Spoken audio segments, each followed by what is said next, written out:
Price Lord. Welcome to Shine International Community. இன்னைக்கோட வேர்டுக்காக நம்ம போகலாம். அதுக்கு முன்னாடி merry Christmas to everyone who's வாட்சிங் திஸ். ஸோ கர்த்தர் பிறந்தது உண்மை, ஜீசஸ் இந்த உலகத்துக்கு வந்தது உண்மை. ஸோ அந்த அவரோட பிறப்பை நம்ம செலிப்ரேட் பண்ணலாம். செலிப்ரேட் பண்ணுறதுக்குன்னு கவர்மெண்ட் ஒரு நாள் கொடுத்துருக்கு. ஸோ இந்த நாளை நம்ம அவர் பிறந்திருக்காருன்னு உண்மைன்றதுனால இந்த நாளை நம்ம அவர் பிறப்ப நினைவுக்கு நம்ம இதை செலிப்ரேட் பண்ணலாம். ஸோ அவரோட வார்த்தைக்காக போகலாம். இன்னைக்கு நான் எடுக்க போகிற topic fullness of God. Fullness of God அப்படின்னு வரும்போது முழுமையான ஒரு மனிதனாக எப்படி மாறுது அப்படின்னு தான் பார்க்க போகிறோம். ஸோ இந்த மெசேஜ்க்கு அப்புறம் உங்கள் லைஃப் நார்மல் லைஃபாகவே இருக்காது. இந்த ஒரு விஷயத்தை நம்ம கற்றுக்கிட்ட பிறகு நம்மளோட ஸ்பிரிச்சுவல் ரெலமில் ஸ்பிரிச்சுவல் லைஃப்பில் இன்னும் ஒரு நெக்ஸ்ட் ஸ்டெப் போகிற மாதிரி இருக்கும். ஸோ உங்களோட ஹார்ட்ஸை ஓப்பனாக வச்சுட்டு ரெடியாக இருங்க. நம்ம இதுக்குள்ள போகலாம். ஆக்சுவலி நான் எப்போவுமே மெசேஜ் எடுக்கும் போது இட்ஸ் லைக் ஒரு மூவி மாதிரி இருக்கும். ஏன்னா எனக்கு மூவி ரொம்ப பிடிக்கும்ன்றதுனால காட் எனக்கு அப்படி டீச் பண்ணுவாரான்னு தெரியல. ஸோ இது ஒரு மூவி மாதிரியே இருக்கும். ஸோ என் கூட சேர்ந்து நீங்கள் ட்ராவல் பண்ணுற ஒருத்தர் ஒரு மூவி பார்க்குற மாதிரி நீங்கள் வச்சுக்கோங்க. ஸோ ஒரு மூவியில் எப்படி ஸ்டார்ட், கட், ஆக்ஷன், அது மாதிரி நிறைய விஷயங்கள் கற்றுட்டு கிளைமேக்ஸ் ஒரு விஷயம் வரும்ல. ஸோ அந்த மாதிரி தான் நம்ம இன்னைக்கு நம்ம கற்றுக்க போகிறோம். ஸோ என் கூட சேர்ந்து அப்படியே நீங்கள் ஃபாலோ பண்ணிட்டு வரும்படி கேட்டுக்கொள்கிறேன். நம்ம இப்போ ஒரு ஒரு ஒரு சமாரிய ஸ்ரீயை பற்றி பார்க்க போகிறோம். சமாரிய ஸ்ரீ பற்றி நிறைய பேர் எல்லாருமே கேள்விப்பட்டிருப்பீங்க. நிறைய பேசேஜ் நம்ம இதை பற்றி படிச்சிருக்கோம். ஸோ இன்னைக்கு அவங்கள பற்றி தான் நம்ம ஒரு சில காரியங்கள் டிஸ்கஸ் பண்ண போகிறோம். சமாரியர்கள் அப்படின்னாலே அவங்க ஒடுக்கப்பட்டவர்கள், லோ கேஸ்ட் பீப்புள். ஸோ அவங்க கிட்ட யாரும் பேச மாட்டாங்க. ஜூஸ் யாருமே அவங்க டச் பண்ண மாட்டாங்க. அவங்க கிட்ட கனெக்ஷன் வச்சுக்க மாட்டாங்க. ஸோ அந்த மாதிரி சமாரியர்கள் அப்படி இருப்பாங்க. ஆனால் நம்ம தலை மட்டும் வராரு. எங்கே வராருன்னா சமாரியர் இருக்கிற இடத்துக்கு வராரு. அங்கே ஒரு வெல் இருக்கு. கெனத்ரான் ஒரு சமாரிய ஸ்ரீக்காக வெயிட் பண்ணிட்டு இருக்காரு. அந்த சமாரிய ஸ்ரீ யாருன்னு பார்த்தீங்கன்னா சமாரியர்களுக்குள்ளேயே இவங்களை ஒதுக்கி வச்சிருப்பாங்க. ஸோ அதனால தான் அந்த சமாரிய ஸ்ரீ எப்படி வருவாங்கன்னா 12 மணி டைமில் தண்ணி எடுக்க வருவாங்க.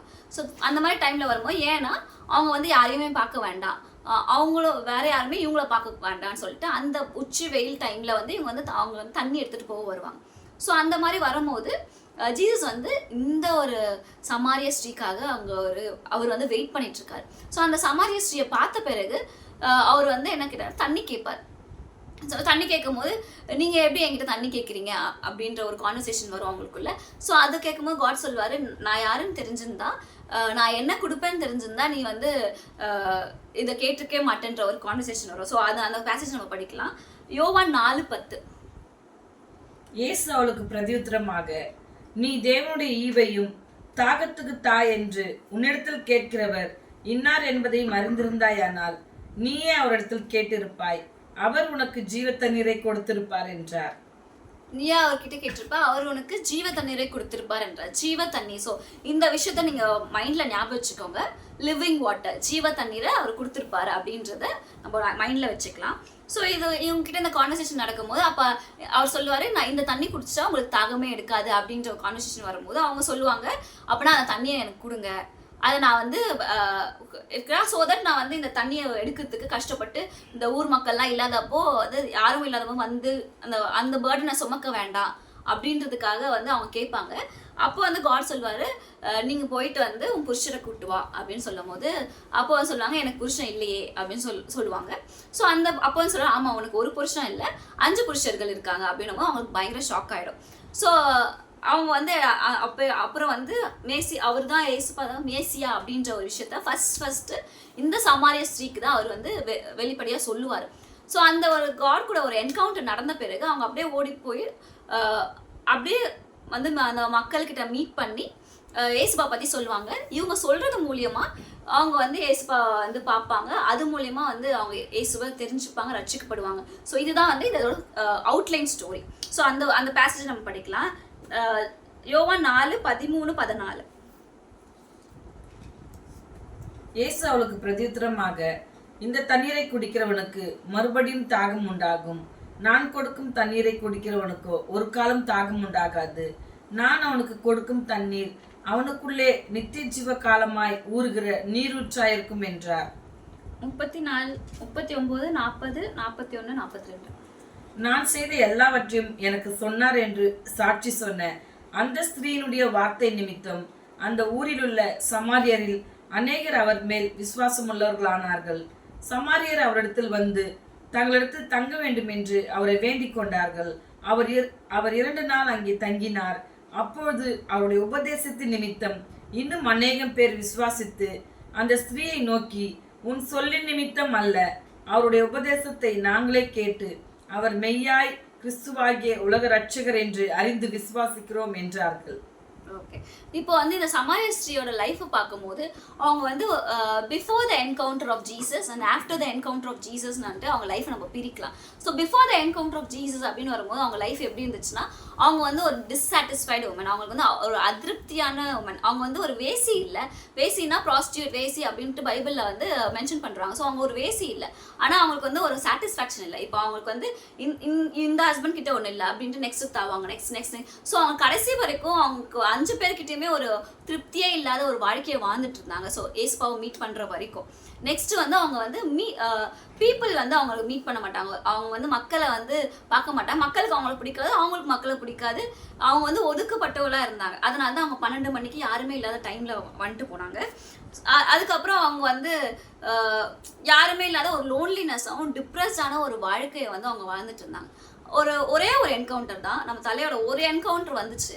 அந்த என்கவுண்டருக்கு அப்புறம் அவங்க ஃபர்ஸ்ட் பண்ண வேலையே என்னன்னா, ஓடி போய் அந்த மக்களை மீட் பண்ணாங்க. யாரை மீட் பண்ணவே மாட்டேன், மீட் பண்ணாம ஒதுங்கி இருக்கலாம்னு நினைச்ச அந்த மக்களை போய் ஃபர்ஸ்ட் மீட் பண்ணாங்க. மீட் பண்ண பிறகு அந்த நற்செய்தியில மேசியா வந்திருக்காருன்ற ஒரு நற்செய்தியை வந்து அவங்களுக்கு வந்து சொன்னாங்க. சொல்லிட்டு இவங்க மூலியமா தான் சமாரிய ஸ்திரீக்குள்ள அந்த ரட்சிப்பு வந்துச்சு. ஸோ இவங்க சொல்றத கேட்டுட்டு அவங்க வந்து ஏசுப்பா சொல்றத என்ன இவர் தான் உண்மையான ரட்சகர் அப்படின்றத அவங்க வந்து அந்த சமாரியர்கள் வந்து அறிஞ்சிக்கிட்டாங்க. ஸோ இந்த ஸ்டோரி ஒரு ஞாபகம் வச்சுக்கோங்க, இந்த ஸ்டோரி வச்சுக்கலாம். So before the encounter of Jesus and after the encounter of ஜீசஸ்னு ஒரு சமாரிய ஸ்திரீயோட வாழ்க்கை முழுமை பெற்றதை நம்ம பார்க்குறோம். நெக்ஸ்ட் ஒருத்தரோட ஸ்டோரி பார்க்கலாம். இவர் வந்து ஜான் த பேப்டிஸ்ட். ஸோ ஜான் த பேப்டிஸ்ட் வரும்போது உங்க எல்லாருக்குமே தெரியும், அவர் ரொம்ப ரொம்ப அனாயிண்டடு, ரொம்ப விசேஷிதமான ஒரு மனுஷன். ஸோ அவர்கிட்ட வந்து ஒரு சினாரியோ, அவரோட வாழ்க்கையில ஒரு சினாரியோ பார்க்கலாம். யோவான் 3:25-30. அப்பொழுது யோவானுடைய சீஷரில் சிலருக்கும் யூதருக்கும் சுத்திகரிப்பை குறித்து வாக்குவாதம் உண்டாயிற்று. அவர்கள் யோவானிடத்தில் வந்து, ரபி, உம்முடனே கூட யோர்தானுக்கு அக்கறையில் ஒருவர் இருந்தாரே, அவரை குறித்து நீரும் சாட்சி கொடுத்தீரே, இதோ அவர் ஞானஸ்தானம் கொடுக்கிறார், எல்லாரும் அவரிடத்தில் போகிறார்கள் என்றார்கள். யோவான் பிரதியுத்தரமாக, பரலோகத்திலிருந்து ஒருவனுக்கு கொடுக்கப்பட்டால் ஒழிய அவன் ஒன்றையும் பெற்றுக்கொள்ள மாட்டான். நான் கிறிஸ்துவல்ல, அவருக்கு முன்னாக அனுப்பப்பட்டவன் என்று நான் சொன்னதற்கு நீங்களே சாட்சிகள். மணவாட்டியை உடையவனே மணவாளனுடைய தோழனோ அருகே நின்று அவருடைய சொல்லை கேட்கிறவனாய் மணவாளனுடைய சத்தத்தை குறித்து மிகவும் சந்தோஷப்படுகிறான். இந்த சந்தோஷம் இப்போது எனக்கு சம்பூர்ணம் ஆயிற்று. அவர் பெருகவும் நான் சிறுகவும் வேண்டும். ஓகே, இந்த பேசேஜை நம்ம வந்து பார்க்கலாம். ஜான் த பேப்டிஸ்ட் வந்து அவருக்கு தனி ஃபாலோவர்ஸ் இருப்பாங்க. ஸோ அந்த ஃபாலோவர்ஸ்லாம் என்ன பண்ணுவாங்கன்னா, நீங்கள் சொன்னீங்களே அந்த ஜீசஸ் வந்து பேப்டிசம் கொடுக்குறாரு அப்படின்னு சொல்லிட்டு வந்து ஒரு கான்வர்சேஷன் இருப்பாங்க. ஸோ இவர் வந்து ரொம்ப ஒரு சாட்டிஸ்ஃபைடான ஒரு மனுஷன், ரொம்ப முழுமை பெற்ற ஒரு மனுஷனாக இருக்கிறதுனால அவரோட பதில் எப்படி இருக்குன்னா, அங்கே வந்து இவரோட பதில் எப்படி இருக்குன்னா, அவரோட பர்பஸ் அவருக்கு தெரிஞ்சிருக்கு. ஸோ என்ன சொல்றாருன்னா, அவரோட இதுல செய்யறாரு, நான் எனக்கு எதுக்காக வந்திருக்கணும் அது என்னோட பாதையில நான் செய்யறேன், அவர் பெருகவும் நான் சிறுகவும் நான் வந்து இதுக்கு அவருக்கு வழிவகுக்கு தான் நான் வந்திருக்கேன் அப்படின்னு சொல்லிட்டு அவரோட பாதையிலையும் அவரோட பர்பஸ்லயும் வந்து ரொம்ப தெளிவான ஒரு மனுஷனா நம்ம பார்க்கலாம். இந்த தெளிவு அவருக்கு வந்து எப்படி வந்துச்சு அப்படின்னு நம்ம பார்க்கலாம். ஏன்னா நம்மளுக்குள்ளேயும் நம்ம லைஃப்லயும் வந்து நிறைய பேர் இப்படி இருப்பாங்க. நம்ம நல்லது தான் செய்வாங்க, நம்ம கூடவே இருப்பாங்க, நம்ம ஃப்ரெண்ட்ஸாக தான் இருப்பாங்க, நம்ம சொந்தக்காரங்களாக தான் இருப்பாங்க. இப்போ சப்போஸ் ஒரு எக்ஸாம்பிள் நானும் என் தம்பி இருக்கோம்னு வச்சுக்கோங்களேன், அவர் நல்ல பெரிய ஊழியக்காரர் இருக்காரு. இப்போ நம்ம வந்து கொஞ்சம் மெசேஜ்லாம் கொடுத்து ஏதாவது வரும்னா, இப்போ அவர்கிட்ட போய் இன்னும் உங்கள் அக்கா மெசேஜ்லாம் கொடுக்குறாங்க அப்படின்ட்டு ஒரு விஷயத்த வந்து போட்டு கூப்பிட்டு போனாங்கன்னு வச்சுக்கோங்களேன். ஒரு டிஸ்சாட்டிஸ்ஃபைடோ ஒரு முழுமை பெற்ற ஒரு மகனாக இல்லைன்னா அப்போ நமக்கு என்னன்னா, நம்ம அவங்கள விட மேலே போயிடுவாங்களோ, அவங்க வந்து நமக்கு வேற மாதிரி போயிடுவாங்களோ, நம்ம டவுன் ஆகிடுவோமோ அப்படின்ற ஒரு இன்செக்யூரிட்டி ஃபீலிங் நமக்குள்ளே வந்துடும். அந்த வந்து ஒரு முழுமை இல்லாத மனுஷர்கள் வந்து இதெல்லாம், அதாவது ஒரு டெவிலோட ட்ரிக்கு தான். ஒரு லைட்டாக ஒரு விஷயத்த வந்து நம்ம காதில் போட்டு போயிடும். அந்த விஷயங்கள் நம்ம வாழ்க்கையே மாற்ற கூடிய வல்லமை இருக்கு. ஸோ அதுல இருந்து நம்ம ரொம்ப அழகா நம்மள காட் பண்ணிக்கணும், நம்மள ப்ரொடெக்ட் பண்ணிக்கணும். அது ரொம்ப முக்கியம். அது மாத்திரம் இல்லாம இவர் ரொம்ப அழகா அவரோட லைஃப் வந்து ரொம்ப முழுமையா வந்து வாழ்ந்திருக்காரு. அது எப்படி நான் வந்து யோசிச்சது, எப்படி இவரால் வந்து ஒரு முழுமையான ஒரு வாழ்க்கையை வந்து இவ்வளோ சாட்டிஸ்ஃபைடா எப்படி வாழ முடியும் அப்படின்னு யோசிக்கும் போது தான் வந்து இந்த ஸ்டோரி நீங்கள் ஞாபகம் வச்சுக்கோங்க. ஸோ நம்ம இப்போ வந்து நம்ம அந்த லிவிங் வாட்டர் படித்தோம்ல, யோவான் 4:10.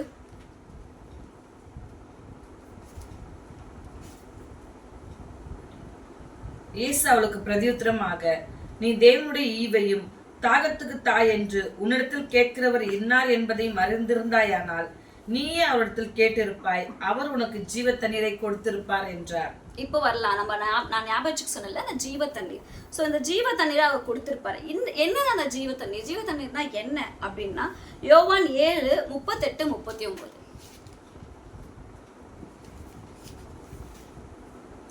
வேத வாக்கியம் சொல்லுகிறபடி பண்டிகையின் கடைசி நாளாகிய பிரதான நாளிலே இயேசு நின்று சத்தமிட்டு, ஒருவன் தாகமாயிருந்தால் என்னிடத்தில் வந்து பானம் பண்ண கடவன். வேத வாக்கியம் சொல்லுகிறபடி என்னிடத்தில் விசுவாசமாய் இருக்கிறவன் எவனோ அவன் உள்ளத்திலிருந்து ஜீவ தண்ணீர் உள்ள நதிகள் ஓடும் என்றார். தம்மை விசுவாசிக்கிறவர்கள் அடைய போகிற ஆவியை குறித்து இப்படி சொன்னார். இயேசு இன்னும் மகிமைப்படாதிருந்தபடியினால் பரிசுத்த ஆவி இன்னும் அருளப்படவில்லை. இதுல வந்து அதே ஜீவ தண்ணீரை இங்க வந்து மென்ஷன் பண்ணியிருப்பாரு ஜீசஸ். ஸோ இப்போ வந்து இந்த பேசேஜ்ல எக்ஸ்பிளைன் பண்ணியிருப்பாங்க. அந்த ஜீவ தண்ணீர் எதை பத்தி பேசுறாருன்னா அவங்க அடைய போற பரிசுத்த ஆவி தான். ஸோ ஜீவ தண்ணீர் is equal to Holy Spirit. So அந்த காடை வந்து அப்போ இந்த பேசேஜ்ல கரெக்டாக எக்ஸ்பிளைன் பண்ணியிருப்பாங்க. ஜீவ தண்ணீர் வந்து ஹோலி ஸ்பிரிட் பத்தி தான் இங்க பேசியிருப்பாரு. ஸோ அங்கேயும் வந்து காட் வந்து நான் கொடுக்க போற தண்ணி வந்து நீ என்னன்னு தெரிஞ்சிருந்ததுன்னா அது ஜீவ தண்ணீர்னா நான் ஹோலி ஸ்பிரிட்டை தான் உனக்கு கொடுக்க போறேன்னு சொல்லிட்டு சமாரிய ஸ்ரீக்கும் வெளிப்படுத்தியிருப்பாரு.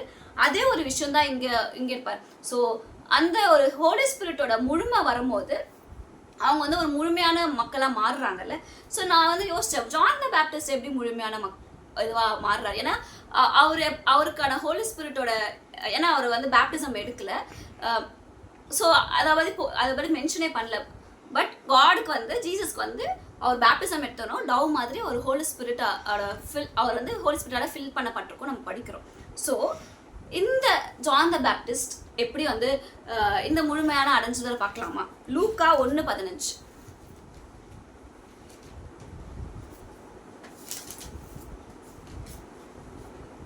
அவன் கர்த்தருக்கு முன்பாக பெரியவனாய் இருப்பான், திராட்சரசமும் மதுவும் குடியான், தன் தாயில் வயிற்றில் இருக்கும் போதே பரிசுத்த ஆவியினால் நிரப்பப்பட்டிருப்பான். ஆமென்.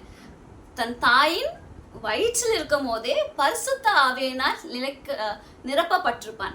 ஸோ இப்போ தெரியுதா ஜான் த பேப்டிஸ்ட் ஏன் வந்து இவ்வளோ ஒரு முழுமையான மனுஷனா வந்து அவரால் அந்த ஆன்சரை சொல்ல முடிஞ்சது அப்படின்னா அவர் வந்து வயிற்றுக்குள்ள இருக்கும் போதே, தன் கருவில் இருக்கும் போதே, தன் அம்மாவோட வயிற்றுல இருக்கும் போதே அவரை வந்து பரிசுத்த ஆவி அபிஷேகத்தினால நிரப்பப்பட்டதுனால தான் அந்த முழுமை வந்து வந்துச்சு. ஸோ இதை வந்து இது மூலியமா நம்ம வந்து இவர் ஏன் இவ்வளோ வந்து ஃபுல்லா இருக்காரு அப்படின்ட்டு நம்ம படிச்சுக்கிட்டோம்ல. இந்த ஹோலி ஸ்பிரிட்டோட வேலை என்ன, இந்த ஹோலி ஸ்பிரிட் யாரு அப்படின்ற ஒரு ஒரு விஷயத்த நம்ம பண்ணலாம். அப்படியே கண்டினியூஷனா இருக்கக்கூடாது, அப்படியே படம் பார்த்துன்னு வர மாதிரியே பார்த்துட்டு வாங்க. ரோமர் 8:14-15-16. மேலும் எவர்கள் தேவனுடைய ஆவியினாலே நடத்தப்படுகிறார்களோ அவர்கள் தேவனுடைய புத்திரராய் இருக்கிறார்கள். அந்தபடி திரும்பவும் பயப்படுகிறதற்கு நீங்கள் அடிமைத்தனத்தின் ஆவியை பெறாமல் அப்பா பிதாவே என்று கூப்பிட பண்ணுகிற புத்திர சுவிகாரத்தின் ஆவியை பெற்றீர்கள். நாம் தேவனுடைய பிள்ளைகளாய் இருக்கிறோம் என்று ஆவியானவர் தாமே நம்முடைய ஆவியுடனே கூட சாட்சி கொடுக்கிறார். இப்போ தெரியுதா யார் இந்த ஹோலி ஸ்பிரிட்னு சொல்லிட்டு. ஸோ ஹோலி ஸ்பிரிட் வேற யாரோ இல்லை, நம்மள வந்து அப்பா. இப்போ வந்து ஜீசஸ் ஒரு விஷயத்துக்காக வந்தார்ல, ஜீசஸ் வந்துட்டு போகும்போது ஹோலி ஸ்பிரிட்டை ஏன் கொடுத்துட்டு போனாருன்னா ஜீசஸ் வந்து அவரோட நோக்கம் முழுமை அடைஞ்சது வந்து ஹோலி ஸ்பிரிட் மூலியமா தான். ஸோ ஹோலி ஸ்பிரிட் தான் வந்து நம்மள காட் கூட வந்து கனெக்ட் பண்ணி அப்பா பிதாவே அப்படின்ற அந்த கூப்பிட அந்த ஒரு உரிமையை வந்து யார் வாங்கி கொடுக்குறாருன்னா ஹோலி ஸ்பிரிட் தான்.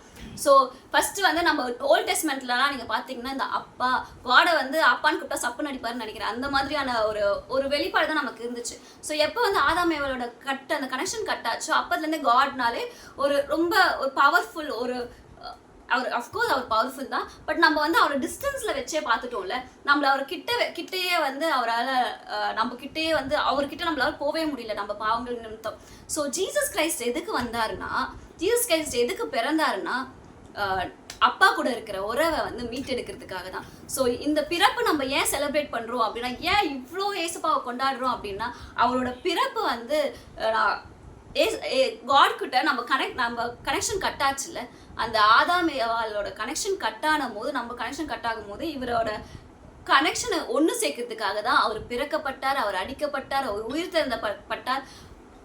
அதுக்கப்புறம் அவர் போகும்போது ஒரு ஹோலி ஸ்பிரிட்டை கொடுத்துட்டு போனார். இவர் மூலியமாக தான் வந்து நம்ம வந்து அவரை வந்து அப்பா பிதாவே அப்படின்ற ஒரு, ஏன்னா பழைய ஏற்பாடில் வந்து வீணா வந்து காட் பேரை சொல்லவே கூடாது. பட் இப்போ நம்ம வந்து எல்லாத்துக்குமே ஏசப்பா ஏசப்பா ஏசப்பா ஏசப்பா எல்லாத்துக்குமே சொல்கிறோம்ல. ஸோ அந்த ஒரு உரிமையை அப்பா அப்பா அப்பா அப்பா நம்ம கேட்குற உரிமையை கொடுத்தது வந்து இவங்க மூணு பேருமே முழுமை அடையும் போது தான் நமக்கு வந்து அந்த ஒரு முழுமையான ஒரு விஷயம் நமக்குள்ளே வரும்போது தான் நம்மளால வந்து காடை வந்து அப்பா பிதாவே அப்படின்ற ஒரு விஷயமே நம்மளால சொல்ல முடியும். ஸோ இந்த வெளிப்பாடு வரும்போது லிட்ரலி எனக்கு ஒரு 10 நிமிஷம் நான் உட்காந்து அழுதேன். ஏன் எப்படி ஏசப்பா எங்களை ஏன் இவ்வளோ லவ் பண்ணீங்க? ஏன்னா சொந்த பையன், நான் அவ்வளோ ஒர்த்தாவே இல்லை. பட் ஆனால் அவரோட சொந்த பையனை என் கூட அவரை வந்து நான் அவரை அப்பான்னு கூப்பிடுறதுக்காக என்னை கனெக்ட் பண்ணோன்ற ஒரு விஷயத்துக்காகவே வந்து தன்னோட சொந்த பையனை அவர் சாவாருன்னு தெரிஞ்சே, அவர் அடிக்கப்படுவாரு தெரிஞ்சே வந்து அனுப்பிவிட்டு அவரும் அதுக்கு கீழ்ப்படைஞ்சு எனக்காக உங்களுக்காக அவர் இவ்வளோத்தையும் தாங்கி நம்மளை வந்து அப்பா கூட கனெக்ட் பண்ணியிருக்காருல்ல.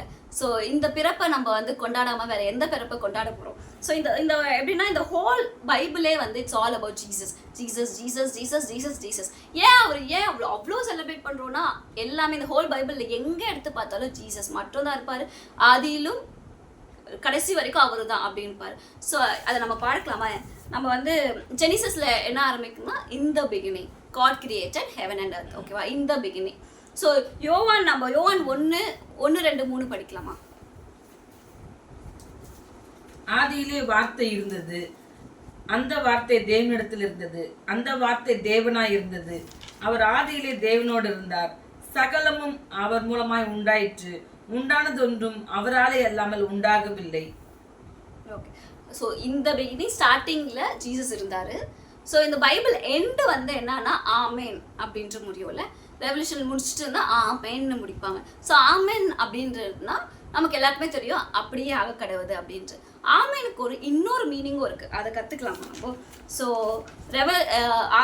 ரெவல்யூஷன் 3:14 லவோதிக்கேயா சபையின் தூதனுக்கு நீ எழுத வேண்டியது என்னவெனில், உண்மையும் சத்தியமுள்ள சாட்சியும் தேவனுடைய சிருஷ்டிக்கு ஆதியுமாய் இருக்கிற ஆமேன் என்பவர் சொல்லுகிறதாவது. ஆமேன். ஸோ இப்போ புரியுதா நாம ஏன் எல்லாத்துக்குமே ஆமேன் ஆமேன் ஆமேன் ஆமேன்னு சொல்றோம்னா, ஆமேன் என்கிறவர் சொல்றதாவது அப்படின்னா ஜீசஸ் அப்படின்னு அர்த்தம். ஸோ ஆமேன், எங்கெல்லாம் நம்ம ஆமேன் யூஸ் பண்றோமோ அங்கெல்லாம் அவரோட நாமத்தை நம்ம உள்ள கொண்டு வரோம். எங்கெல்லாம் நம்ம வந்து எல்லாத்துக்குமே ஆமேன் ஆமேன் நம்ம ஜீசஸ் ஜீசஸ் ஜீசஸ், நம்ம சுச்சுவேஷன்ல ஒரு விஷயங்கள் வரும்போது ஆமேன் அப்படின்னு வரும்போது ஜீசஸ் நம்ம உள்ள கொண்டு வரோம். இந்த ஒரு விஷயங்கள் நம்ம ரொம்ப ஸ்ட்ரகிள் ஆகுறோமா, நம்ம டிப்ரெஸ்ட் ஆகுறோமா, நம்ம முழுமை அடைய முடியலையா, அந்த இடத்துல ஜீசஸை கொண்டு வாங்க, அந்த ஜீசஸை பிறக்க வைங்க உங்க ஹார்ட்டுக்குள்ள. ஸோ அப்போ வந்து ஆமேன் என்கிறவர் நம்ம வாழ்க்கையில் ஆமேன் என்றும் வந்து செயல்படுவார். ஸோ காட், ஜீசஸ் அந்த ஹோலி ஸ்பிரிட் 3 பேரும் முழுமையாக நமக்குள்ளே வரும்போது நம்மளோட வாழ்க்கை முழுமை அடைஞ்சு ஒரு முழுமையான ஒரு வாழ்க்கையாக மாறும். ஸோ அந்த முழுமையான வாழ்க்கை அமையும் போது நம்ம என்ன பண்ணுவோம்னா, இந்த சமாரியா ஸ்ட்ரீம் தான் ஓடி போய் மக்கள்கிட்ட சொல்லுவது Jesus is the Lord, Jesus is the true living God அப்படின்னு சொல்லிட்டு ஓடி போய் நம்ம வந்து சொல்லுவோம். நம்ம வந்து ஜான் த பேப்டிஸ்ட் மாதிரி வந்து ஒரு ரொம்ப செக்யூர்டான இருக்கும், நம்ம எல்லாரையும் தூக்கி விடுவோம், கமான் வாங்க வாங்க மேலே வாங்க அப்படின்றத நம்ம அதை செய்வோம். ஸோ அதுக்கு நம்மளால அதை செய்ய முடியும்னா எப்படின்னா, God, Jesus and the Holy Spirit, the Trinity God நமக்குள்ள இழுத்துக்கும் போது அப்பா பிதாவே அப்படின்ட்டு எப்பவுமே ஜீசஸை வந்து ஒரு இடத்துல நிறைய இடத்துல மென்ஷன் பண்ணியிருப்பாங்க. அவர் வந்து நம்மளோட எல்டர் மூத்த சகோதரன் அப்படின்னு சொல்லிட்டு. அவர் எப்படி வந்து எங்கள் பாஸ்டர் கூட ஒரு விஷயத்த அழகாக சொல்லியிருந்தாரு, அது எனக்கு பயங்கரமாக ஹிட் ஆச்சு. அவர் வந்து இப்போ எனக்கு என் பையன் இருக்கான், அவனோட கிளாஸ்மேட் வரான்னு வச்சுக்கேன், hi John, this is my father அப்படின்னு இன்ட்ரடியூஸ் பண்ணுவார். ஆனால் நம்ம ஜீசஸ் வந்து எப்படி இன்ட்ரடியூஸ் பண்ணாரு, hi Jack, hi Nelson, this is our father அப்படின்ட்டு இன்ட்ரடியூஸ் பண்ணுவார். அது எவ்வளோ பெரிய ஒரு அழகான விஷயம் இல்லை? இது ஏன் அப்பான்னு சொல்லாமல் இது நம்ம அப்பான்னு சொல்லி அவரோட மூத்த சகோதரனா நம்மளை சேர்த்து கொண்டாருல்ல.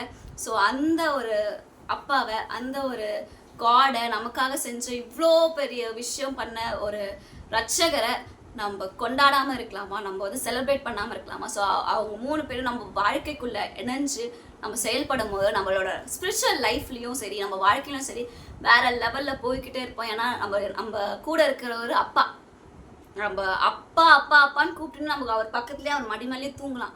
ஸோ அவ்வளோ வல்லமையான ஒரு கடவுளை நமக்கு வந்து அப்பாவாக கொடுத்துருக்குற நம்ம தேவனை துதிக்கலாம், நம்ம ஆராதிக்கலாம், அவர் ஆராதிச்சுட்டே இருக்கலாம். தேங்க்யூ.